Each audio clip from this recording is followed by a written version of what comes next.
Hi friends, welcome back to my YouTube channel. ಇನ್ನು ಇದು ಮಂಗಳವಾರ ಮತ್ತು ಬುಧವಾರದ ವ್ಲಾಗ್ ಆಗಿರುತ್ತೆ. ರ್ಯಾಂಡಮ್ ವ್ಲಾಗ್ ಅಷ್ಟೇ. ಅಂದರೆ ನಾನು ಡೈಲಿ ರೊಟೀನ್ ಏನು ಮಾಡಿದ್ದೀನಿ ಅಂದ್ಬಿಟ್ಟು ನಿಮ್ಮ ಮುಂದೆ ಶೇರ್ ಮಾಡ್ಕೊಳ್ತಾ ಇದ್ದೀನಿ. ಇನ್ನು ಬುಧವಾರ ಬಂದು ನನ್ನ ಮಗಳದು ಸ್ಕೂಲ್ ಡೇ ಇದೆ. ನಾನು ಎಲ್ಲದನ್ನು ನಿಮಗೆ ತೋರಿಸ್ತೀನಿ, ಯಾವ್ಯಾವ ರೀತಿ ಇತ್ತು, ಏನಿತ್ತು, ಹೇಗಿತ್ತು ನನ್ನ ದಿನ ಅಂದ್ಬಿಟ್ಟು ನಿಮ್ಮ ಹತ್ರ ಶೇರ್ ಮಾಡ್ಕೊಳ್ತಾ ಇದ್ದೀನಿ. ಬನ್ನಿ, ಯಾಕೆ ತಡ ಮಾಡೋದು, ಏನೇನು ಮಾಡಿದ್ದೀನಿ ಅಂತ ಹಾಗೆ ನೋಡ್ಕೊಂಬರೋಣ. ಹಾಗೆ ಒಂದು ಪ್ಲೀಸ್ ನನ್ನ ಚಾನಲ್ಗೆ ಯಾರು ಸಬ್ಸ್ಕ್ರೈಬ್ ಮಾಡ್ದಿರೋ ವೀಡಿಯೋಸ್ ನೋಡ್ತಾ ಇದ್ದೀರಾ, ಸಬ್ಸ್ಕ್ರೈಬ್ ಮಾಡಿಕೊಂಡು ವೀಡಿಯೋಸ್ನ ನೋಡಿ. ಹಾಗೆ ವೀಡಿಯೋನ ಎಲ್ಲ ಸ್ಕಿಪ್ ಮಾಡ್ದಿರಾ ನೋಡಿ. ನನಗೆ ನಿಮ್ಮ ಸಪೋರ್ಟ್ ಯಾವಾಗಲೂ ಇದೇ ಥರ ಇರಲಿ ಅಂತ ಕೇಳ್ಕೊಳ್ತಾ ಇದ್ದೀನಿ. ಬನ್ನಿ, ಹೋಗಿ ನೋಡ್ಕೊಂಬರೋಣ ಏನೇನು ಮಾಡಿದ್ದೀನಿ ಅಂತ. ಇನ್ನು ಮಂಗಳವಾರ ನಾನು ಬೆಳಗ್ಗೆನೇ ಬೆಡ್ ಕವರೆಲ್ಲ ಹಾಕ್ಕೊಂಡು ಕ್ಲೀನ್ ಮಾಡ್ಕೊಂಡಿದ್ದೀನಿ. ಹಾಕ್ಕೊಂಡು ಕ್ಲೀನಾಗಿರೋದನ್ನು ನಾನು ವೀಡಿಯೋ ಮಾಡಿ ತೋರಿಸ್ತಾ ಇದ್ದೀನಿ. ಹಾಕ್ಕೊಂಡಿದ್ದೆಲ್ಲ ನಾನು ವೀಡಿಯೋ ಮಾಡ್ಕೊಳ್ಳೋಕೆ ಹೋಗಿಲ್ಲ. ವೀಡಿಯೋ ಮಾಡ್ಕೊಂಡಿದ್ದೀನಿ, ಬಟ್ ಇಲ್ಲಿ ಅಪ್ಲೋಡ್ ಮಾಡೋದಕ್ಕೆ ಹೋಗಿಲ್ಲ, ಯಾಕಂದರೆ ಅದು ಜಾಸ್ತಿ ಟೈಮ್ ಆಗುತ್ತೆ ಅಂದ್ಬಿಟ್ಟು. ಓಕೆ, ಏನು ಕೆಲಸ ಇಲ್ಲ ಅಂದ್ಕೊಂಡು ಫ್ರೀಯಾಗಿದ್ದೆ. ಅಷ್ಟರಲ್ಲಿ ನಮ್ಮ ಮನೆಯವರು ಇಷ್ಟೆಲ್ಲ ಕೆಲಸ ಇದೆ ಮಾಡು ಅಂತ ಹೇಳಿದ್ರು. ಅದು ಏನೇನು ಕೆಲಸನ ಕಡ್ದು ದಬಾಕಿದ್ದೀನಿ ಅಂದ್ಬಿಟ್ಟು ನಿಮ್ಮ ಮುಂದೆ ತೋರಿಸ್ತಾ ಇದ್ದೀನಿ. ನೋಡ್ಕೊಂಬರೋಣ ಬನ್ನಿ. ಇನ್ನು ಬಟ್ಟೆ ಎಲ್ಲ ಒಣಕೊಂಡಿತ್ತು, ಎತ್ತಾಕೊಬೇಕು. ಸರಿ, ಅದು ನೋಡೋಣ ಅಂದ್ಬಿಟ್ಟು ಈ ಕಡೆ ಗಿಡಗಳಿಗೆಲ್ಲ ನೀರು ಹಾಕಿರಲಿಲ್ಲ. ನಾನು ನೀರು ಹಾಕೋಣ ಅಂದ್ಬಿಟ್ಟು ನೀರು ಹಾಕ್ತಾಯಿದ್ದೆ. ಫಸ್ಟ್ ಕಸ ಎಲ್ಲ ಗುಡಿಸ್ಕೊಂಡು ಆಮೇಲೆ ಗಿಡಗಳಿಗೆ ನೀರು ಹಾಕ್ತೀನಿ ನಾನು. ಆ ಕಡೆ ಇರೋದಕ್ಕೆಲ್ಲ ನಮ್ಮ ಅತ್ತೆ ನೀರು ಹಾಕ್ಕೊಳ್ತಾರೆ, ಇದಕ್ಕೆ ಮಾತ್ರ ನಾನು ಹಾಕ್ಕೊಳ್ತೀನಿ ಅಷ್ಟೇ. ಅವರು ಬೆಳಗ್ಗೆನೇ ನಾನು ಎದ್ದೇಳೋದಕ್ಕೆ ಮುಂಚೆನೇ ಬಂದುಬಿಟ್ಟು ನೀರು ಹಾಕ್ತಾರೆ. ಬಟ್ ನಾನು ಅವರಷ್ಟು ಬೇಗ ಎದ್ದೇಳಲ್ಲ, ಅವ್ರು ಬೇಗ ಎದ್ದೇಳ್ತಾರೆ. ಯಾಕಂದರೆ ನಾವು ಮಲಗೋದು ಲೇಟು, ಹಂಗಾಗಿ ನಾವು ಎದ್ದೇಳೋದು ಲೇಟು. ಸರಿ, ಈ ಕಡೆ ಬಂದೆ. ಇಲ್ಲಿ ಸ್ವೀಟ್ ಕಾರ್ನ್ದು ಗಿಡ ಹಾಕಿದ್ದೀನಿ ನೋಡಿ, ಅದು ಸ್ವೀಟ್ ಕಾರ್ನ್ ಹುಟ್ಟುತ್ತಾ ಇದೆ. ಇನ್ನು ಈ ಕಡೆ ಇದು ಮಲ್ಲಿಗೆ ಹೂವಿಗೆ ಮಧ್ಯದಲ್ಲಿ ಹಾಕ್ತಾರಲ್ವ, ಅದು ಪತ್ರೆ ನಮ್ಮ ಆಂಟಿ ಮನೆಯಿಂದ ತಂದು ಹಾಕಿದ್ದೆ. ಚೆನ್ನಾಗಿ ಬಂದಿದೆ, ಗಮ್ ಗಮ್ ಅನ್ನುತ್ತೆ. ಇನ್ನು ಇದರಲ್ಲಿ ಸ್ವೀಟ್ ಕಾರ್ನು ಚಿಕ್ಕದು ಬರ್ತಾ ಇದೆ. ಅದನ್ನು ನೋಡಿ ತುಂಬಾ ಖುಷಿ ಆಯಿತು. ಅದು ಗಿಡ ಹಾಕಬೇಕು ಅಂತಲೇ ಒಂದು ಸ್ವೀಟ್ ಕಾರ್ನ ಒಣಗಿಸಿ ಇಟ್ಟಿದ್ದೀನಿ, ಕೆಳಗಡೆ ಎಲ್ಲಾದರೂ ಹಾಕೋಣ ಅಂದ್ಬಿಟ್ಟು. ಸರಿ, ಅದಾದಮೇಲೆ ಬಟ್ಟೆ ಎಲ್ಲ ಒಣಕೊಂಡಿತ್ತು. ಚಳಿಗೆ ಬಟ್ಟೆಗಳು ತಣ್ಣಗೆ ಇರುತ್ತೆ, ಒಣಗಿದೆ ಇಲ್ಲ ಅಂತ ಗೊತ್ತೇ ಆಗಲ್ಲ. ಅದಕ್ಕೆ ಸ್ವಲ್ಪ ಬಿಸಿಲು ಬರಲಿ ಆಮೇಲೆ ಎತ್ತಾಕೋಣ ಅಂದ್ಕೊಂಡು ಬಿಸಿಲು ಬಂದಮೇಲೆ ಬಟ್ಟೆಗಳನ್ನೆಲ್ಲ ಎತ್ಕೊತಾ ಇದ್ದೆ. ಇನ್ನು ಬಟ್ಟೆ ಎಲ್ಲ ಎತ್ಕೊಂಡ್ರೆ ನನಗೆ ತಕ್ಷಣ ಮಡಚಿಡಬೇಕು ಬಟ್ಟೆಗಳನ್ನ, ಯಾಕಂದರೆ ಆಮೇಲೆ ಮಡಚಿಡೋಣ ಅಂತ ಅಂದ್ಕೊಂಡ್ರೆ ಅದು ಎತ್ಕೊಂಬರ್ತೀವಲ್ವ, ಹಾಗೆ ಸುಕ್ಕಾಗೋಗ್ಬಿಡುತ್ತೆ. ಅದಕ್ಕೆ ಬಟ್ಟೆಗಳನ್ನ ಮಾತ್ರ ಎತ್ಕೊಬಂದಿದ ತಕ್ಷಣ, ನೀವು ಅಷ್ಟೇ ಟಿಪ್ಸ್ ಅಂತಲೇ ಬೇಕಾದರೆ ಅಂದ್ಕೊಳ್ಳಿ, ಎತ್ಕೊಬಂದಿದ ತಕ್ಷಣ ಬಟ್ಟೆಗಳನ್ನ ಕ್ಲೀನಾಗಿ ಈ ಥರ ಮಡಚಿಟ್ರೆ ಅದು ಸುಕ್ಕಾಗಲ್ಲ, ಮತ್ತು ಒಂಥರ ಅಂಟಂಟು ಆ ಥರ ಇರಲ್ಲ. ಎಲ್ಲರೂ ಅಷ್ಟೇ ಬಟ್ಟೆಗಳನ್ನ ಎತ್ಕೊಂಬಂದಿದ ತಕ್ಷಣ ಮಡಚಿಡಿ, ಆಮೇಲೆ ಮಾಡ್ಕೊಳೋಣ ಅಂದರೆ ಅದು ಹಂಗೆ ಕೆಲಸ ಪೆಂಡಿಂಗ್ ಆಗುತ್ತೆ. ಸರಿ ಅಂದ್ಬಿಟ್ಟು ಒಂದು ಮೂವಿ ಹಾಕ್ಕೊಂಡು ಮೂವಿ ನೋಡಿಕೊಂಡು ಬಟ್ಟೆ ಮಡ್ಚೋಣ ಅಂತ ಮಡಚಿಟ್ಕೊಂಡೆ. ಹಾಗೆ ಒಂದು ಬಾಡಿ ವೈಸ್ ಚಾಕ್ಲೇಟ್ ಇತ್ತು, ಅದನ್ನು ತಿಂದ್ಕೊಂಡು ಬಟ್ಟೆಗಳನ್ನೆಲ್ಲ ಮಡ್ಚ್ಕೊಂಡು ಬೀರುವಲ್ಲಿ ಎತ್ತಿಕ್ದೆ. ಇಮಿಡಿಯೇಟ್ ಆ ಕೆಲಸಗಳನ್ನ ಮಾಡ್ಕೊಂಡ್ಬಿಟ್ರೆ ಇಮಿಡಿಯೇಟ್ ಆಗಿಬಿಡುತ್ತೆ. ಇನ್ನು ಇವ್ರು ಬೇರೆ ನನಗೆ ಕೆಲಸ ಹೇಳೋಗಿದ್ರು, ಅದನ್ನು ಬೇರೆ ಮಾಡಬೇಕಿತ್ತು. ಹಂಗಾಗಿ ಬೇಗ ಕೆಲಸಗಳನ್ನ ಮಾಡಿಕೊಂಡು ಕೆಲಸ ಅದು ಇದು ಅಂದ್ಕೊಂಡು ಈ ನಡುವೆ ನಾನು ಮಧ್ಯಾಹ್ನ ಹೊತ್ತು ಊಟನೇ ಸರಿಯಾಗಿ ತಿಂತಾಯಿಲ್ಲ, ತಿನ್ನೋದಕ್ಕೆ ಆಗ್ತಾಯಿಲ್ಲ. ಅದು ಇದು ಟೈಮು ಹಿಂಗೆ ಆಗೋಗ್ಬಿಡುತ್ತೆ. ಇನ್ನು ಮಗಳನ್ನ ಬೇರೆ ಕರ್ಕೊಂಬರಕ್ಕೆ ಹೋಗ್ಬೇಕಲ್ವ, ಟೈಮ್ ಆಗುತ್ತೆ ಅಂದ್ಬಿಟ್ಟು ಇವ್ರೇನಾದ್ರು ಕೆಲಸ ಮಾಡೋಕ್ಕೆ ಕೊಟ್ಟರೆ ಅದು ಲಾಗಿನ್ ಆಗಿರ್ತೀನಲ್ವ, ಮತ್ತು ಅದೊಂದು 5 ನಿಮಿಷ 10 ನಿಮಿಷ ಹಿಂಗೆ ಬಿಟ್ಬಿಟ್ರೆ ಲಾಗೌಟ್ ಆಗೋಗ್ಬಿಡುತ್ತೆ. ಸೊ ಲಾಗೌಟ್ ಆಗುತ್ತಲ್ಲ ಅಂದ್ಬಿಟ್ಟು ಕುತ್ಕೊಂಡು ಅದು ಕಂಪ್ಲೀಟ್ ಆಗೋವರೆಗೂ ನಾನು ಎದ್ದೇಳಲ್ಲ. ಅವ್ರು ಒಂದು ಕೆಲಸ ಕೊಟ್ಟೋಗಿರ್ತಾರೆ ನಮ್ಮ ಮನೆಯವರು ಅಂದರೆ, ಆ ಕೆಲಸ ಕಂಪ್ಲೀಟ್ ಆಗೋವರೆಗೂ ನನ್ನ ಮೇಲೆ ಎದ್ದೇಳಲ್ಲ. ಅದು ಎಷ್ಟೊತ್ತಾದರೂ ಆಗಲಿ ಏನಾದರೂ ಆಗಲಿ, ಬೇಕಾದರೆ ಊಟನೇ ಬಿಟ್ಬಿಡ್ತೀನಿ, ಫಸ್ಟ್ ಅವ್ರು ಕೊಟ್ಟಿರೋ ಕೆಲಸನ ಮುಗಿಸ್ಬಿಡ್ತೀನಿ. ಯಾಕಂದರೆ ಅವ್ರಿಗೂ ಅಷ್ಟು ಟಾರ್ಚರ್ ಇರುತ್ತೆ, ಸರ್ವರ್ ಎಲ್ಲ ಇಶ್ಯೂ ಇರುತ್ತೆ. ಅದು ಯಾರಿಗೂ ಅರ್ಥ ಆಗಲ್ಲ. ಶೋರೂಮಲ್ಲಿ ಆ ಕೆಲಸ ಮಾಡ್ತಿರೋರಿಗೆ ಮಾತ್ರ ಅರ್ಥ ಆಗುತ್ತೆ ಅದ್ರ ಕಷ್ಟ ಹೆಂಗಿರುತ್ತೆ ಏನು ಅಂದ್ಬಿಟ್ಟು. ಸಿಸ್ಟಮಲ್ಲಿ ಕುತ್ಕೊಂಡು ಅಪ್ಲೋಡ್ ಮಾಡಿದ್ರೆ ಮುಗೀತು ಅಂತಾರೆ, ಬಟ್ ಆ ಥರ ಅಲ್ಲ. ಸರ್ವರ್ ಇಶ್ಯೂ ಇರುತ್ತೆ ಅಲ್ವಾ, ಅದು ಅಪ್ಲೋಡ್ ಮಾಡಿದ ತಕ್ಷಣವೂ ಅಪ್ಲೋಡು ಆಗಲ್ಲ ಮತ್ತು ಡೌನ್ಲೋಡು ಆಗಲ್ಲ, ಅದು ತೊಗೊಳ್ಳೋದು ಇಲ್ಲ. ಫೈಲ್ ನಾಟ್ ಸಪೋರ್ಟ್ ಅಂತ ಈ ಥರ ಎಲ್ಲ ಇಶ್ಯೂಸ್ ಇರುತ್ತೆ. ಅದು ಮಾಡಿ ಮುಗಿಸ್ಕೊಂಡು ಸ್ಕೂಲ್ ಹತ್ರ ಹೊರಟೆ. ಇನ್ನು ನಮ್ಮ ರೋಡು ಯಾವ ಊರಿಗೂ ಯಾವ MG ರೋಡ್ಗೂ ಏನು ಕಮ್ಮಿ ಇಲ್ಲ. ಏನಕ್ಕೆ ಅಂದರೆ ಸ್ಕೂಲ್ಗೆ ಹೋಗಿ ನನ್ನ ಮಗಳನ್ನ ಕರ್ಕೊಂಬರೋಕ್ಕೆ ಅಂತ ಹೋದರೆ 15 to 20 ಮಿನಿಟ್ಸ್ ಟೈಮ್ ಅಷ್ಟೇ ಹೋಗಿ ಬರೋದಕ್ಕೆ. ಬಟ್ ಇವತ್ತಾಗಿದ್ದು 1.5 ಅವರು. 4 ಗಂಟೆಗೆ ಹೋಗಿ ಮನೆಗೆ 6 ಗಂಟೆಗೆ ಬಂದಿದ್ದೀನಿ. ರೋಡ್ ಅಷ್ಟು ಜಾಮ್ ಇತ್ತು. ಬನ್ನಿ ನೋಡ್ಕೊಂಬರೋಣ, ತೋರಿಸ್ತೀನಿ ಎಷ್ಟು ಜಾಮ್ ಇತ್ತು ರೋಡು ಅಂದ್ಬಿಟ್ಟು. ಅವಳು ಸ್ಕೂಲ್ ಡೇಗೆ ಏನೋ ಇಯರಿಂಗ್ಸು ಏನೇನೋ ಬೇಕು ಅಂದ್ಲು. ಸರಿ ತೊಗೊಳ್ಳೋಣ ಅಂತ ಬ್ಯಾಂಗಲ್ ಸ್ಟೋರ್ಗೆ ಹೋಗಿ ಎಲ್ಲದನ್ನು ತೊಗೊಂಡು ಬಂದರೆ ನಮ್ಮ ರೋಡು ಫುಲ್ಲು ಜಾಮ್ ಆಗೋಗ್ಬಿಟ್ಟಿದೆ. ಯಾವ MG ರೋಡ್ಗೂ ಕಮ್ಮಿ ಇಲ್ಲ, ಅಷ್ಟು ರೋಡ್ ಜಾಮ್ ಆಗಿಬಿಟ್ಟಿರುತ್ತೆ. ಇಲ್ಲಿ BMTC ಬಸ್ಸು ಫಸ್ಟು ಡಿಪೋಯಿಂದ ಈ ನಮ್ಮ ರೋಡಲ್ಲಿ ಬರ್ತಾ ಇರಲಿಲ್ಲ, ಇವಾಗ ಆ ಬಸ್ಗಳು ಬರ್ತಾ ಇದೆ, ಹಾಗಾಗಿ ಫುಲ್ಲು ಜಾಮ್ ಆಗಿರುತ್ತೆ.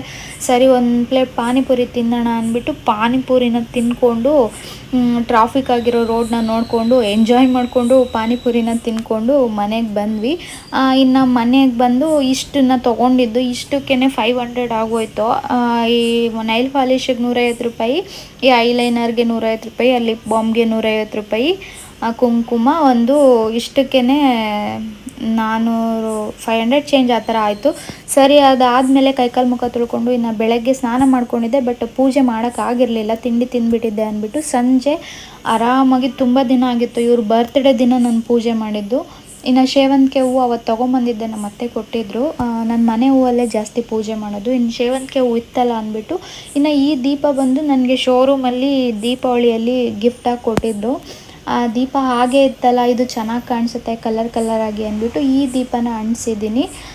ಏನೋ ಒಂಥರ ಎಲ್ಲೋ ಸೇವಂತಿಗೆ ಹೂವು ಮುಡಿಸಿರೋದಕ್ಕೋ ಏನೋ ತುಂಬಾ ಇಷ್ಟ ಆಯಿತು ನನಗೆ ಪೂಜೆ ಮಾಡಿರೋ ರೀತಿ. ಏನೋ ಇರೋ ಜಾಗದಲ್ಲಿ ಎಷ್ಟು ಬೇಕೋ ಅಷ್ಟು ಅಡ್ಜಸ್ಟ್ ಮಾಡಿಕೊಂಡು ಇಷ್ಟು ಮಾತ್ರ ನಾನು ಪೂಜೆ ಮಾಡ್ಕೊಂಡಿದ್ದೀನಿ, ನನ್ನ ನೆಮ್ಮದಿಗೋಸ್ಕರ ಅಷ್ಟೇ. ನನಗೆ ಖುಷಿ ಆದರೆ ಸಾಕು, ನಾನು ಮಾಡೋ ಪೂಜೆಯಿಂದ ನನ್ನ ಮನಸ್ಸಿಗೆ ಸಮಾಧಾನ ಆದರೆ ಅಷ್ಟೇ ಸಾಕು. ಎಲ್ಲರಿಗೂ ಒಳ್ಳೇದು ಮಾಡಲಿ ಅಂತ ಅಂದ್ಕೊಂಡು ನನ್ನ ಪೂಜೆನ ನಾನು ಆರಾಮಾಗಿ ನಿಧಾನವಾಗಿ ಮಾಡಿಕೊಂಡೆ.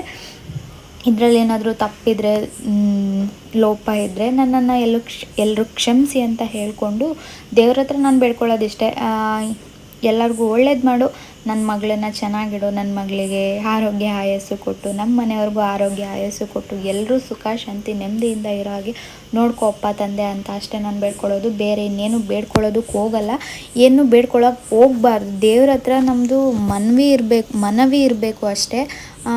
ಅಂದರೆ ಅದು ಕೊಡು ಇದು ಕೊಡು ಅಂತ ಕೇಳ್ಕೊಳ್ಳೋ ಥರ ಇರಬಾರ್ದು. ಯಾಕಂದರೆ ದೇವರು ಕೊಡಬೇಕು ಅನ್ನೋ ಮನಸ್ಸಿದ್ರೆ ಯಾವುದನ್ನು ಯಾವಾಗ ಕೊಡಬೇಕೋ ಅದನ್ನು ಕೊಡ್ತಾರೆ. ಹಂಗನ್ಬಿಟ್ಟು ನಾನು ಮಂಗಳವಾರದ ವ್ಲಾಗ್ನ ಇಲ್ಲಿಗೆ ಹೆಣ್ಣು ಮಾಡಿದ್ದೀನಿ. ಇನ್ನು ನೆಕ್ಸ್ಟ್ ಬೆಳಗ್ಗೆ ತಿಂಡಿಗೆ ಪೂರಿ ಮತ್ತು ಬೆಂಡೆಕಾಯಿ ಪಲ್ಯ ಮಾಡ್ಕೊಂಡಿದ್ದೆ ಬುಧವಾರ ಬೆಳಗ್ಗೆ.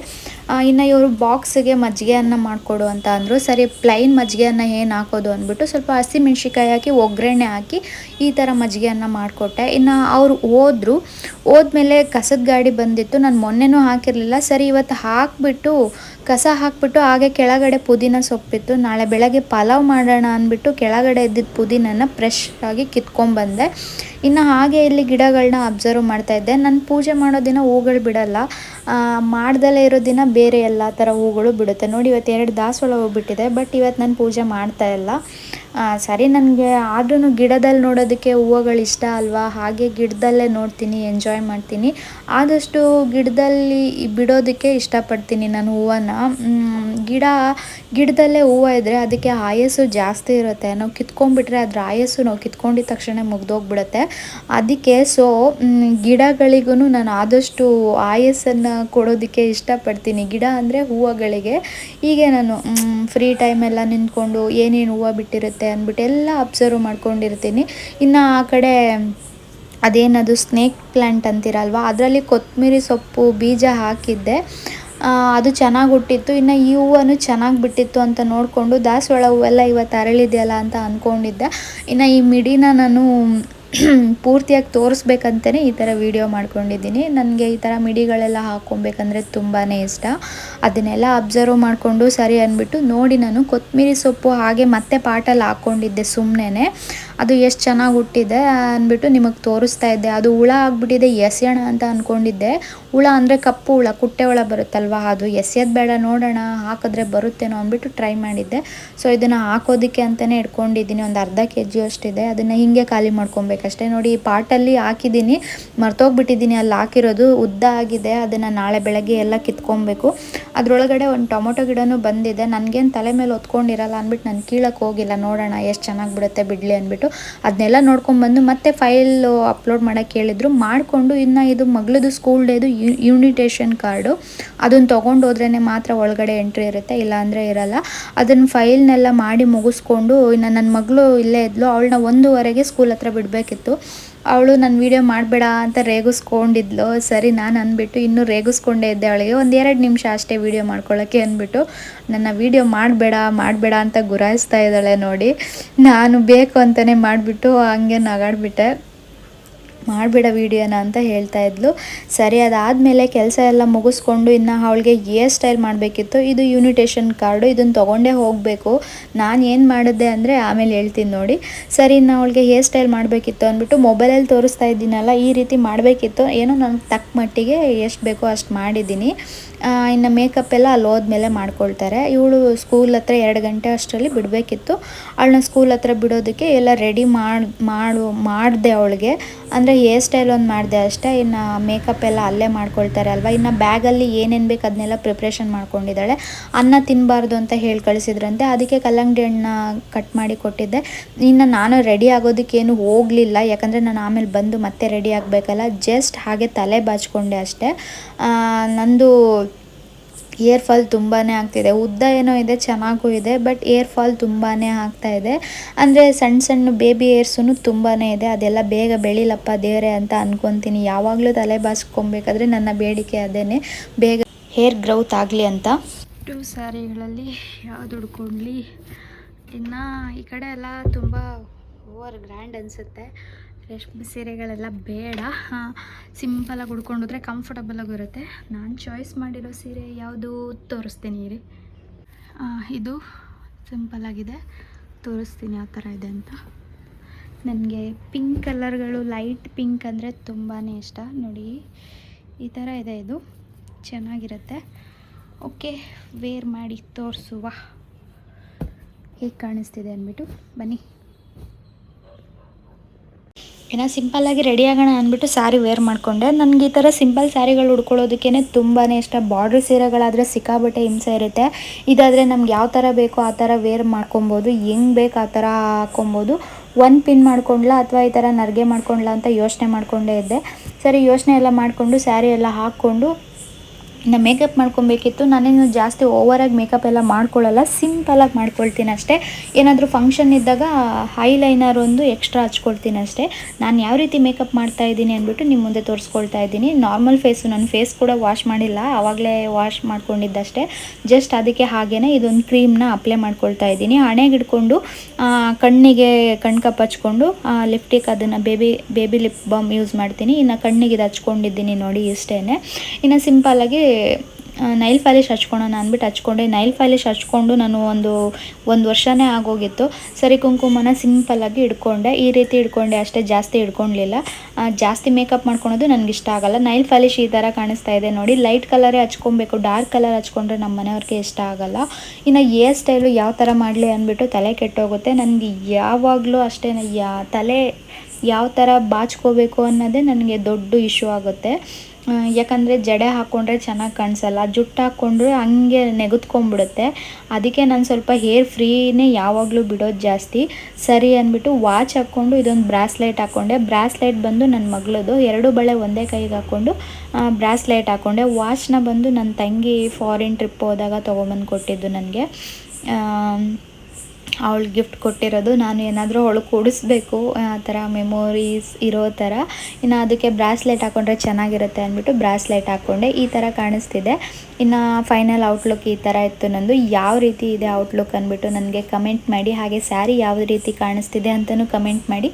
ಹಾಗೆ ನಾನು ಯಾವ ರೀತಿ ಹೇರ್ ಸ್ಟೈಲ್ ಮಾಡಿದ್ರೆ ಚೆನ್ನಾಗಿ ಕಾಣಿಸ್ತೀನಿ ಅಂತಲೂ ಕಮೆಂಟ್ ಮಾಡಿ. ನನಗೆ ಗೊತ್ತಾಗುತ್ತೆ ಅಲ್ವಾ, ನೀವು ನೋಡ್ತಾ ಇರ್ತೀರಾ, ಅಬ್ಸರ್ವ್ ಮಾಡ್ತಾ ಇರ್ತೀರಲ್ವಾ, ಅದಕ್ಕೆ ಕೇಳ್ತಾ ಇದ್ದೀನಿ. ಓಕೆನಾ? ಓಕೆ, ಫೈನಲ್ ಇಷ್ಟು ರೆಡಿ ಆಗಿದ್ದೀನಿ. ಹೇರ್ ಸ್ಟೈಲಿನ ಯಾವ್ದು ಮಾಡಬೇಕಂತ ಗೊತ್ತಿಲ್ಲ. ಜಡೆ ಹಾಕ್ಕೊಳ್ಳಲ್ಲ, ಜಡೆ ಹಾಕ್ಕೊಂಡ್ರೆ ತುಂಬ ಸಣ್ಣ ಕಾಣುತ್ತೆ. ಐ ಥಿಂಕ್ ಸೆಂಟ್ರಲ್ಲಿ ಒಂದು ಕ್ಲಿಪ್ ಹಾಕಿ ಬಿಟ್ಬಿಡ್ತೀನಿ ಅಷ್ಟೇ. ಇನ್ನು ಇದು ನನ್ನ ಲುಕ್ಕಿಂಗ್ ಯಾವ ಥರ ಇದೆ ಅಂತ ಕಮೆಂಟ್ ಮಾಡಿ.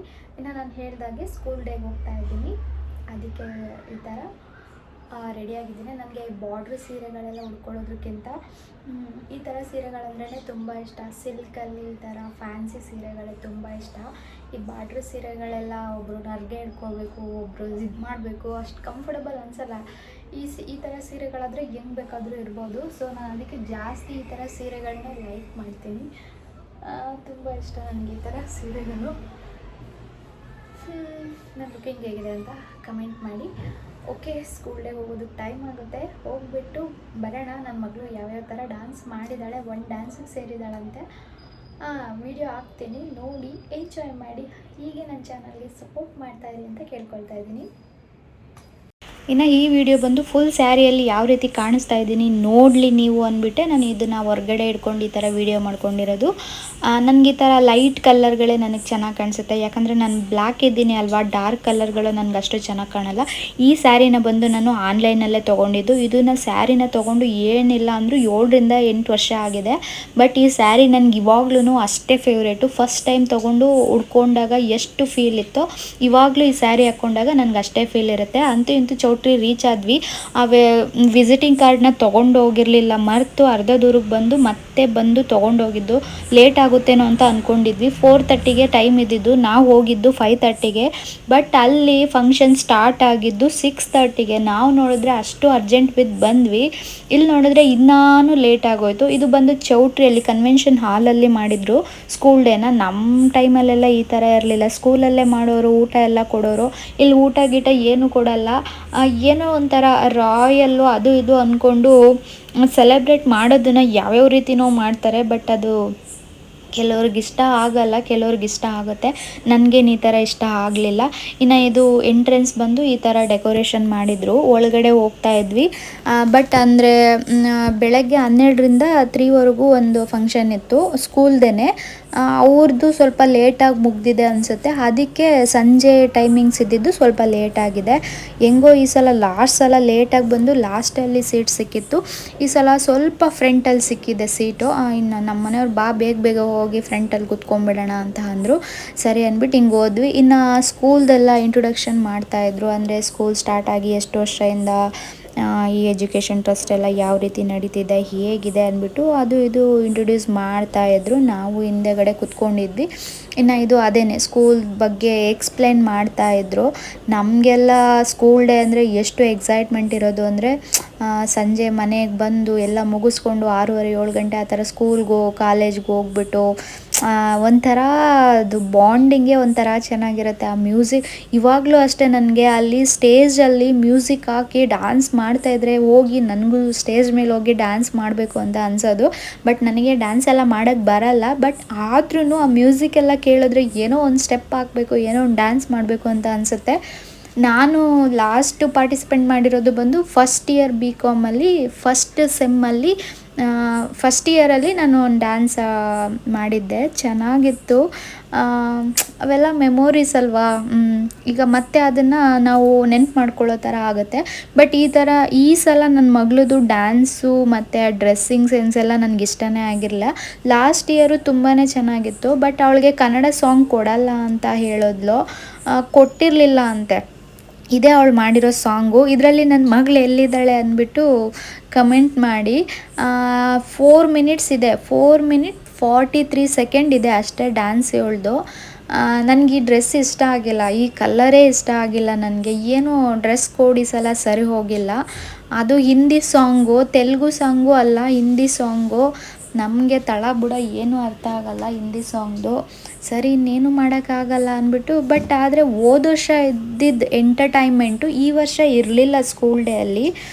ಬಟ್ ಅವಳಿಗೆ ಹೇಳಿದ್ರೆ ನಾನೇನು ಮಾಡಲಿ, ಅವ್ರ ಸ್ಕೂಲಲ್ಲಿ ಏನು ಕೊಡ್ತಾರೆ ಅದನ್ನು ನಾನು ಮಾಡೋಕ್ಕಾಗುತ್ತೆ, ನಾನೇನು ಮಾಡೋಕ್ಕಾಗುತ್ತೆ ಅಂತ ಹೇಳ್ತಾಯಿದ್ಲು. ಅಂತೂ ಇಂತೂ ಮುಗಿಸ್ಕೊಂಡ್ವಿ. ಬಟ್ ನನಗಂತೂ ಆ ಮ್ಯೂಸಿಕ್ ಸೌಂಡ್ ಎಲ್ಲ ಕೇಳಿದ್ರೆ ಹೋಗಿ ನಾನು ಸ್ಟೇಜ್ ಮೇಲೆ ಡ್ಯಾನ್ಸ್ ಮಾಡಬೇಕು ಅಂತ ಅನಿಸುತ್ತೆ. ಇಲ್ಲ ಆ ಥರ ಯಾವಾಗಾದರೂ ನಾನು ಎಲ್ಲಾದರೂ ಒಂದು ಸಲ ಡ್ಯಾನ್ಸ್ ಮಾಡಬೇಕು. ಇಲ್ಲ ಮನೆಯಲ್ಲೇ ಒಂದು ರೂಮ್ಗೆ ಹೋಮ್ ಥಿಯೇಟ್ರೆಲ್ಲ ಫಿಕ್ಸ್ ಮಾಡಿಕೊಂಡು ಮನೆಯಲ್ಲೇ ಇವ್ರ ಜೊತೆನೇ ಡ್ಯಾನ್ಸ್ ಮಾಡಿದ್ರು ಪರವಾಗಿಲ್ಲ. ಅದೊಂದು ಆಸೆ ಇದೆ ನನಗೆ, ಅದನ್ನು ನೆರವೇರಿಸ್ಕೊಬೇಕು. ಇಲ್ಲ ಇವ್ರ ಜೊತೆನೇ ಒಂದು ಸಲ ಪಬ್ ಆ ಥರ ಅದೊಂದು ಆಸೆ ಇದೆ, ಪಬ್ಗೆ ನಮ್ಮ ಮನೆಯವ್ರ ಜೊತೆನೇ ಹೋಗಬೇಕು ಅಂತ. ಅಂದರೆ ಪಬ್ಗೆ ಹೋಗೋ ಥರ ಫ್ರೆಂಡ್ಸು ನನಗೆ ಯಾರೂ ಇಲ್ಲ. ಮನೆ ಆಯಿತು, ಸ್ಕೂಲ್ ಆಯಿತು, ನಾನಾಯಿತು, ಕೆಲಸ ಆಯಿತು, ಹಾಗೆ ಇದ್ದೀನಿ. ಆ ಥರ ಫ್ರೆಂಡ್ಸ್ ಎಲ್ಲ ಯಾರೂ ಇಲ್ಲ. ಸೊ ಆಸೆ ತೀರಿಸ್ಕೋಬೇಕಂದ್ರೆ ನಮ್ಮ ಮನೆಯವ್ರಿಗೆ ಹೇಳ್ತಾ ಇದ್ದೀನಿ, ಯಾವತ್ತಾದರೂ ಒಂದು ಸಲ ಪಬ್ಗೆ ಕರ್ಕೊಂಡೋಗಿ ಆ ಮ್ಯೂಸಿಕ್ಕು ಡ್ಯಾನ್ಸು ಹೇಗಿರುತ್ತೆ ನಾನು ಅದನ್ನು ಎಂಜಾಯ್ ಮಾಡಬೇಕು ಅಂತ. ಹೋಗೋಣ ಅಂತಲೇ ಹೇಳ್ತಾನೆ ಇದ್ದಾರೆ. ನೋಡಬೇಕು ಯಾವಾಗ ಕರ್ಕೊಂಡು ಹೋಗ್ತಾರೆ ಇಲ್ಲ ಹಾಗೆ ಕೇಳಿಸ್ಕೊಂಡು ಈ ಕಿವಿಲಿ ಕೇಳಿ ಈ ಕಿವಿಲಿ ಬಿಡ್ತಿದ್ದಾರಾ, ಕರ್ಕೊಂಡು ಹೋಗ್ತಾರಾ ಅಂತ ನೋಡಬೇಕು. ಬಟ್ ಚೆನ್ನಾಗಿತ್ತು ಸ್ಕೂಲ್ ಡೇ. ಅಂದರೆ ಅದೇ ನಮ್ಗೆ 90s ಕಿಡ್ಸ್ಗೆಲ್ಲ ಈ ಥರ ಅಷ್ಟಿಷ್ಟ ಆಗಲ್ಲ. ಇಲ್ಲಿ ಏನೇ ಆದರೂ ನಮಗೆಲ್ಲ ಅವಾಗ ಒಂದು ಕಾಲೇಜ್ ಡೇ ಅಂದರೆ ಎಲ್ಲ ಯಾರ್ಯಾರೋ ಬಂದಿರ್ತಾರೆ. ಇಲ್ಲಿ ಅಲೋನೇ ಇರಲ್ಲ, ಪೇರೆಂಟ್ಸ್ ಇಬ್ಬರಿಗೆ ಅಷ್ಟೇ ಅಲೋ ಇರುತ್ತೆ. ಇನ್ನು ಅತ್ತೆ ಮಾವ ಮೈದ್ನವ್ರನ್ನೆಲ್ಲ ಕರ್ಕೊಂಡು ಹೋಗ್ಬೇಕಂದ್ರೂ ಇಲ್ಲ. ಇದೊಂದು ನನಗೆ ಇಷ್ಟ ಆಗಿಲ್ಲ ರೂಲ್ಸು. ಒಂದು ಮನೆಗೆ ಒಂದು ಮಕ್ಕಳಿಗೆ ಅವ್ರ ಮನೆಯಿಂದ ಇಬ್ಬರು ಬರ್ಬೋದು ಅಷ್ಟೇ. ಈ ಥರ ನಮ್ಮ ಕಾಲದಲ್ಲಿ ಈ ಥರ ಎಲ್ಲ ರೂಲ್ಸೇ ಇರಲಿಲ್ಲ. ಅವ್ರೇನು ಊಟ ತಿಂಡಿನೂ ಕೊಡಲ್ಲ ಏನಿಲ್ಲ, ಬಟ್ ಚೌಟ್ರಿಯಲ್ಲಿ ಮಾಡ್ತಿರೋದಕ್ಕೆ ಕುತ್ಕೊಳ್ಳೋಕೆ ಜಾಗ ಇರಲ್ಲ ಅಂದ್ಬಿಟ್ಟು. ನಮ್ಮ ಕಾಲದಲ್ಲೆಲ್ಲ ಹಂಗಿರಲಿಲ್ಲ, ನಿಂತ್ಕೊಂಡೇ ನೋಡಿದ್ರೂ ಎಷ್ಟು ಎಂಜಾಯ್ ಮಾಡ್ಕೊಂಡು ಎಷ್ಟು ಚೆನ್ನಾಗಿ ಇರೋದು ಅಲ್ವಾ. ಬಟ್ ಈ ಥರ ಹಿಂಗೆ ಲಕ್ಸುರಿ ಅಂದರೆ ಈ ಥರ ಹಿಂಗಿರುತ್ತೆ, ತುಂಬಾ ರಿಸ್ಟ್ರಿಕ್ಸ್ ಇರುತ್ತೆ, ಅದು ತುಂಬಾ ರೂಲ್ಸ್ ಇರುತ್ತೆ. ಒಂದು ಎಂಜಾಯ್ ಮಾಡೋಕ್ಕಾಗಲ್ಲ, ಕೂಗೋಕ್ಕಾಗಲ್ಲ, ಕಿರ್ಚಾಡೋಕ್ಕಾಗಲ್ಲ ಅಂದ್ಕೊಂಡು ಸ್ವಲ್ಪ ಬೇಜಾರಾಯಿತು. ನಾನು ನಮ್ಮನೆಯವರು ಅದನ್ನೇ ಮಾತಾಡ್ಕೊತಾ ಇದ್ವಿ. ನಮ್ಮ ಕಾಲದಲ್ಲೆಲ್ಲ ಈ ಥರ ಇರಲಿಲ್ಲ, ಹಿಂಗಿರಲಿಲ್ಲ, ಹಿಂಗಿರೋದು ಡ್ಯಾನ್ಸ್ಗಳು, ಓಲ್ಡ್ ಸಾಂಗ್ಸು, ಬರೀ ನಮ್ಮ ಕಾಲದಲ್ಲಿ ಬರೀ ಕನ್ನಡ ಸಾಂಗ್ಸೇ ಜಾಸ್ತಿ. ಎಲ್ಲೋ ಹಿಂದಿ ಸಾಂಗ್ ಒಂದೊಂದು ಹಾಕೋರಷ್ಟೇ, ಬಟ್ ಜಾಸ್ತಿ ಪಾರ್ಟಿಸಿಪೇಟ್ ಮಾಡ್ತಾಯಿದ್ದಿದ್ದು ಬಂದು ಕನ್ನಡ ಸಾಂಗ್ಸೇನೆ.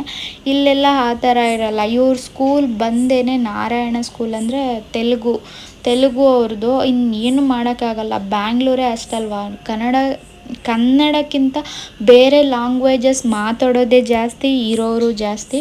ಇನ್ನು ಹಂಗಿರ್ಬೇಕಾದ್ರೆ ನಮ್ಮೊಳಗೆ ನಮ್ಮನ್ನು ನಾವೇ ಕಳ್ಕೊಳ್ತಾ ಇದ್ದೀವಿ ಅನ್ನೋದಕ್ಕೆ ಇದು ಬೆಸ್ಟ್ ಎಕ್ಸಾಂಪಲ್ಲು. ಡ್ಯಾನ್ಸು ನನಗೇನು ಅಷ್ಟು ಇಷ್ಟ ಆಗಲಿಲ್ಲ. ಇನ್ನು ನನ್ನ ಮಗಳೂ ಲಾಸ್ಟ್ ಮೂಮೆಂಟಲ್ಲಿ ಒಂದು ದಿನ ಇದೆ ಅನ್ನೋಂಗೆ ಪೊಸಿಷನ್ ಎಲ್ಲ ಚೇಂಜ್ ಮಾಡಿದ್ರು. ಅಮ್ಮ ಬೇಜಾರಾಯಿತು ಅಂತ ಹೇಳ್ತಾ ಇದ್ಲು. ಇನ್ನು ಅವಳೊಂದು ಫೋಟೋ ಹಿಡ್ಕೊತೀನಿ ಅಂದರೆ ಫೋಟೋಗೂ ಹಿಡ್ಕೊಳ್ಳೋದಕ್ಕೆ ಬಂದಿಲ್ಲ ನನಗೆ. ಫೋಟೋ ಹಿಡಿಬೇಡ, ನನ್ನ ಎಲ್ಲೂ ತೋರಿಸ್ಬೇಡ, ನನಗೆ ಬೇಕಾಗಿಲ್ಲ ಅಂತಂದ್ಲು. ಹೋಗ್ಲಿ ನಂದು ನಿಮ್ಮಪ್ಪದು ಒಂದು ಫೋಟೋ ಹಿಡಿ ಅಂದರೆ ಅದನ್ನು ಹಿಡಿದಿಲ್ಲ. ಹೋಗ್ಲಿ ನನ್ನ ಜೊತೆ ಒಂದು ನಿಂತ್ಕೊಂಡು ಫೋಟೋ ಹಿಡಿಸ್ಕೊಳ್ಳೋಣ ಬಾರೆ ಅಂದರೆ ಅದಕ್ಕೂ ಬಂದಿಲ್ಲ. ಸೊ ಹೋದ ವರ್ಷ ಆದರೂ ಒಂದು ವಿಡಿಯೋ ಮಾಡ್ಕೊಂಡಿದ್ದೆ, ಫೋಟೋಸ್ ತೊಗೊಂಡಿದ್ದೆ. ಈ ವರ್ಷ ಏನೂ ಮಾಡ್ಕೊಳಕ್ಕಾಗಿಲ್ಲ, ಯಾಕಂದರೆ ಅವಳು ಕೋಪ ಮಾಡ್ಕೊಂಡಿದ್ಲು ನನ್ನ ಮಗಳು. ಅವಳಿಗೇನೋ ಅವ್ರ ಅಪ್ಪ ಇದ್ದರೆ ಇನ್ನೂ ಜಾಸ್ತಿ ಆ್ಯಟಿಟ್ಯೂಡ್ ತೋರಿಸ್ತಾಳೆ. ಒಂದು ಫೋಟೋ ತೆಗಿಯಲ್ಲ, ಒಂದು ವಿಡಿಯೋ ಮಾಡಲ್ಲ, ಏನೂ ಮಾಡಲ್ಲ. ಅವಳದೂ ಹೋಗ್ಲಿ ನಿಂದಾರು ತೊಗೊಳ್ತೀನಿ ಬಾರೆ ಅಂದರೆ ಅದಕ್ಕೂ ಬಂದಿಲ್ಲ. ಅವಳು ಸಿಂಗಲ್ ಫೋಟೋನೂ ಇಲ್ಲ. ಇನ್ನು ನಾನು ಅವಳನ್ನ ಕೆಳಗಡೆ ಹೋಗಿ ಕರ್ಕೊಂಬರೋ ಅಷ್ಟರಲ್ಲಿ ಅಷ್ಟು ಬೇಗ ಡ್ರೆಸ್ನೆಲ್ಲ ರಿಮೂವ್ ಮಾಡಿ ಮತ್ತೆ ಯೂನಿಫಾರ್ಮ್ನ ಹಾಕ್ಕೊಂಡಿದ್ಲು. ಯೂನಿಫಾರ್ಮ್ನ ಹಾಕ್ಕೊಂಡು ಆಮೇಲೆ ಕಾಲ್ ಮಾಡಿದ್ಲು, ಬಂದು ನನ್ನ ಮೇಲ್ಗಡೆ ಕರ್ಕೊಂಡು ಹೋಗು ಅಂದ್ಬಿಟ್ಟು. ಇನ್ನು ಅಲ್ಲಿ ಸ್ನ್ಯಾಕ್ಸ್ ಅಂತೂ ಏನು ಕೊಡಲ್ಲ. ಒಂದು ವಾಟ್ರ್ ಬಾಟ್ಲು, ಒಂದು ಜ್ಯೂಸು, ಒಂದು ಏನೋ ತಿನ್ನೋದಕ್ಕೆ ಸ್ನ್ಯಾಕ್ಸು ಅಷ್ಟೇ. ನಮ್ಮ ಕಾಲದಲ್ಲಿ ಊಟ ಎಲ್ಲ ಹಾಕ್ಸೋರು, ಚೆನ್ನಾಗಿರೋದು. ದುಡ್ಡೆಲ್ಲ ಇಲ್ಲಿ ಎಷ್ಟು ದುಡ್ಡನ್ನ ಕಲೆಕ್ಟ್ ಮಾಡ್ಕೊಂಡಿರ್ತಾರೆ, ಬಂದಿರೋರ್ಗೊಂದು ಊಟ ಹಾಕಲ್ಲ. ಸರಿ, ಇನ್ನು ಇವಳು ಡ್ಯಾನ್ಸ್ನೆಲ್ಲ ಮುಗಿಸ್ಕೊಳ್ಳೋ ಅಷ್ಟರಲ್ಲಿ 8 ಗಂಟೆ ಆಗಿತ್ತು. ಇನ್ನು ಔಟ್ಸೈಡು ಇದು ಚೌಟ್ರಿ ಈ ಥರ ಇತ್ತು. ಇನ್ನು ಅಲ್ಲೇನೋ ಕೊಡ್ತಾಯಿದ್ರು, ಅದೇ ಒಂದು ವಾಟ್ರ್ ಬಾಟ್ಲು, ಒಂದು ಜ್ಯೂಸು, ಒಂದು ಸ್ನ್ಯಾಕ್ಸ್ ಏನೋ ಇತ್ತು. ಅದನ್ನು ತೊಗೊಂಡು ಮನೆ ಕಡೆ ಬಂದ್ವಿ. ಇನ್ನು ನಾನು ಇವತ್ತು ಫುಲ್ ಬ್ಯುಸಿ ಇದ್ದೆ ಅಲ್ವಾ, ಬೆಳಗ್ಗೆಯಿಂದನೂ ಅಡುಗೆ ಏನೂ ಮಾಡೋಕ್ಕಾಗಿರಲಿಲ್ಲ. ಸರಿ, ನನ್ನ ಮಗಳು ಅಪ್ಪ ರೋಟಿ ಪನ್ನೀರ್ ಕಡಾಯಿ ತೊಗೋ ಅಂತ ಅಂದ್ಲು. ಸರಿ, ಹೋಟೆಲ್ಗೆ ಹೋಗಿ ಅಲ್ಲೇ ಹೋಗೋ ರೋಡಲ್ಲಿ ಹೋಟೆಲ್ ಇತ್ತು, ತೊಗೊಂಡು ಮನೆಗೆ ಹೋಗಿ ಪಾರ್ಸೆಲ್ ತೊಗೊಂಡು ಇದನ್ನು ತಿಂದ್ಕೊಂಡ್ವಿ. ನನಗೆ ಇದು ಅಂದರೆ ರೋಟಿ ಪನ್ನೀರ್ ದಾಲ್ ಕಡಾಯಿ ಅಂದರೆ ತುಂಬಾ ಇಷ್ಟ. ಇದು ನನ್ನ ಇವತ್ತಿನ ವಿಡಿಯೋ. ಹೆಚ್ಚಿನ ವಿಡಿಯೋಗಾಗಿ ಹೀಗೆ ನೋಡ್ತಾ ಇರಿ ನನ್ನ ಚಾನಲ್ನ. ಓಕೆ ಫ್ರೆಂಡ್ಸ್, ನಾನು ನನ್ನ ಬ್ಲಾಗ್ನಲ್ಲಿ ಎಂಡ್ ಮಾಡ್ತಾ ಇದ್ದೀನಿ. ನೆಕ್ಸ್ಟ್ ವಿಡಿಯೋದಲ್ಲಿ ಸಿಗ್ತೀನಿ. ಪ್ಲೀಸ್ ಎಲ್ಲರೂ ನನ್ನ ಚಾನಲ್ಗೆ ಸಬ್ಸ್ಕ್ರೈಬ್ ಮಾಡಿಕೊಂಡು ವಿಡಿಯೋನ ಎಲ್ಲ ಸ್ಕಿಪ್ ಮಾಡಿದ್ದೀರಾ ಪೂರ್ತಿ ವಿಡಿಯೋನ ನೋಡಿ ನನ್ನ ಚಾನಲ್ಗೆ ಸಪೋರ್ಟ್ ಮಾಡಿ. ಸಬ್ಸ್ಕ್ರೈಬ್ ಏನೋ ಆಗಿದೆ, ಬಟ್ ವಾಚ್ ಅವರ್ಸ್ ಕಂಪ್ಲೀಟ್ ಮಾಡೋದಕ್ಕೆ ತುಂಬ ಕಷ್ಟ ಬೀಳ್ತಾ ಇದ್ದೀನಿ. ಸೊ ಹಾಗಾಗಿ ಪ್ಲೀಸ್ ಎಲ್ಲರೂ ಒಂದು ವೀಡಿಯೋನ ಎಲ್ಲೋ ಸ್ಕಿಪ್ ಮಾಡಿದಿರ ನೋಡಿದ್ರೆ ವಾಚ್ ಅವರ್ ಬೇಗ ಕಂಪ್ಲೀಟ್ ಆಗುತ್ತೆ. ಹಾಗೆ ನಾವು ಮಾಡೋ ಮಿಸ್ಟೇಕ್ಸ್ನು ನಮಗೆ ನೀವು ಪೂರ್ತಿ ವಿಡಿಯೋ ನೋಡಿದ್ರೆ ಅಲ್ವಾ ನಿಮಗೂ ಗೊತ್ತಾಗೋದು ನಾವೇನು ಮಿಸ್ಟೇಕ್ಸ್ ಮಾಡ್ತಾ ಇದ್ದೀವಿ ಅಂದ್ಬಿಟ್ಟು. ಸೊ ದಯವಿಟ್ಟು ನಿಮ್ಮ ಹತ್ರ ರಿಕ್ವೆಸ್ಟ್ ಮಾಡ್ಕೊಳ್ತಾ ಇರೋದಷ್ಟೇ, ಏನಾದರೂ ಒಂದೊಂದು ಮೆಸೇಜ್ ಇರುತ್ತೆ ಸಣ್ಣ ಪುಟ್ಟದ್ದು. ಪ್ಲೀಸ್ ವಿಡಿಯೋನ ನೋಡಿ, ಎಲ್ಲ ಸ್ಕಿಪ್ ಮಾಡ್ತೀರ ನೋಡಿ, ಪೂರ್ತಿ ವಿಡಿಯೋನ ನೋಡಿ ಸಪೋರ್ಟ್ ಮಾಡಿ ಅಂತ ಕೇಳ್ಕೊಳ್ತಾ ಇದ್ದೀನಿ. ಓಕೆ, ನೆಕ್ಸ್ಟ್ ವಿಡಿಯೋದಲ್ಲಿ ಸಿಗ್ತೀನಿ. ಅಲ್ಲಿವರೆಗೂ ಟೇಕ್ ಕೇರ್, ಬಾಯ್.